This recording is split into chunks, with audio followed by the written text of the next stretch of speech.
Guys, hello guys, washing machine clean ಮಾಡೋದು ಹೆಂಗೆ ಗೊತ್ತಾ ನಿಮಗೆ? ಈ ಪೋರ್ಷನಲ್ಲಿ ಗಲೀಜು ನಿಂತಿರುತ್ತೆ. ವಾಷಿಂಗ್ ಮಿಷಿನ್ ಡೈಲಿ ರನ್ ಆಗಿ ಈ ಪೋರ್ಷನಲ್ಲಿ ಗಲೀಜು ನಿಂತಿರುತ್ತೆ, ಈ ಪೋರ್ಷನಲ್ಲಿ ನಿಂತಿರುತ್ತೆ. ಇದೆಲ್ಲ ತಿಂಗಳಿಗೆ ಒಂದು ಸರಿ ಕ್ಲೀನ್ ಮಾಡಿಲ್ಲ ಅಂದರೆ ಇದರಲ್ಲಿರೋ ಗಲೀಜು ಮತ್ತೆ ಬಟ್ಟೆಗೆ ಹಿಡಿಯುತ್ತೆ. ಯಾವುದರಲ್ಲಿ? ಈ ಭಾಗದಲ್ಲಿ. ಇದರಲ್ಲಿ ಫುಲ್ ದಪ್ಪಕ್ಕೆ ಹಿಡ್ದಿರುತ್ತೆ. ಇದರ ಒಳಗಡೆ ಇರುತ್ತೆ ಗಲೀಜು ಫುಲ್. ನೀವು ಒಂದು ಸರಿ ನಿಮ್ಮ ವಾಷಿಂಗ್ ಮಿಷನ್ನ ಈ ಪೋರ್ಷನ್ನ ಒಂದು ಸರಿ ತೆಗೆದು ನೋಡಿ, ಆವಾಗ ನಿಮಗೆ ಗೊತ್ತಾಗುತ್ತೆ ಎಷ್ಟು ಗಲೀಜು ಇಟ್ಕೊಂಡಿದೆ ನಿಮ್ಮ ಬಟ್ಟೆದು ಅಂತ. ನೋಡಿ, ಇಷ್ಟು ಗಲೀಜಿತ್ತು ಅದರಲ್ಲಿ. ಇದೆಲ್ಲ ಬಟ್ಟೆದು ಕೊಳೆಗಳು. ಪಾಪ ನಮ್ಮ ಡಾಕ್ಟರ್ ಮೇಡಮ್ಸು ಕ್ಲೀನ್ ಮಾಡ್ತಿದ್ದಾರೆ. ಇಲ್ಲಿ ಮರೆ ಎಷ್ಟು ಕ್ಲೀನ್ ಮಾಡಿದ್ರು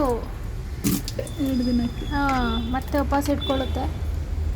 ಒಂದು ಸಾರಿ ಕ್ಲೀನ್ ಮಾಡಿದರೆ ಒಂದು ತಿಂಗಳು ಬರುತ್ತಲ್ಲ, ಒಂಚೂರು ತಿಂಗಳಿಗೆ ಒಂದು ಸರಿ ಮಾಡಲೇಬೇಕಲ್ಲ.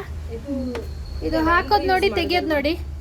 ಇದು ಮನೆಯವರು ಯೂಸ್ ಮಾಡೋದಾದರೆ ತಿಂಗಳಿಗೆ ಒಂದು ಸರಿ ಸಾಕು.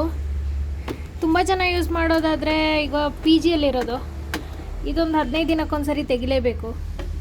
ಇಲ್ಲದಿದ್ದರೆ ವಾಷಿಂಗ್ ಮಿಷನ್ ಹಾಳಾಗುವ ಸಂಭವ ಇದೆ. ಎಲ್ಲ ಕೊಳೆಗಳು ನಿಂತು ಬೇಗ ಹಾಳಾಗುತ್ತೆ. ಅದು ಕ್ಲೀನ್ ಆಯ್ತಾ ಒಳಗಡೆ?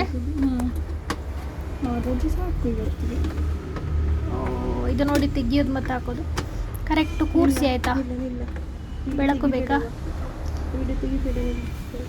ಹೆಂಗೆ ತೆಗಿಯೋದು ಗೊತ್ತಾ? ಅದನ್ನು ಮೇಲೆ ಒಂದು ಕ್ಲಿಪ್ ಇದೆ ಅಲ್ಲ,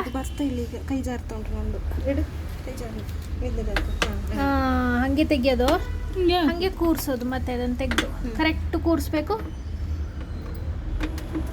ಓಕೆ, ಇವಾಗ ನೀಟಾಯಿತು ನೋಡಿ. ಇದನ್ನು ಚಂದ ಒಂದು ಸರಿ ನೀರು ಹಾಕಿ ಚಂದ ತೊಳೆದು ಮತ್ತೆ ಬಟ್ಟೆ ಹಾಕ್ಬೋದಲ್ಲ. ಗಾಯ್ಸ್ ನೋಡಿ, ನಿಮ್ಮ ವಾಷಿಂಗ್ ಮಿಷನನ್ನು ಹಿಂಗೆ ನೀವು ಕ್ಲೀನ್ ಮಾಡಿ.